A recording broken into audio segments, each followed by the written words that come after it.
నీ దేవుని కనపరచాలి, నీ దేవుని నువ్వు చూపించాలి.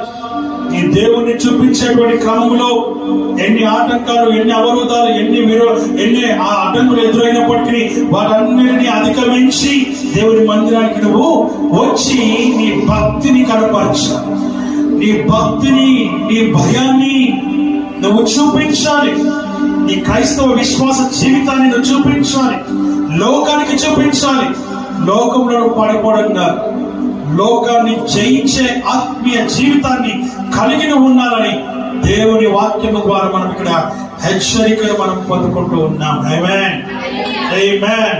అందుకని ఇక్కడ నీతిమంతుడు మనపెట్టుగా ఆయన ఆలోచించినాడు, శ్రమలు అతనికి తోడై ఉన్నాడు, అతన్ని ఏం చేశాడు, విడిపించాడు, గొప్ప చేసినాడు. దీర్ఘాయువు చేత అతను నేను తృప్తి పరీక్షను. ఈ ధనవంతుని యొక్క జీవితంలో గొప్ప సాక్ష్యం ఇదే.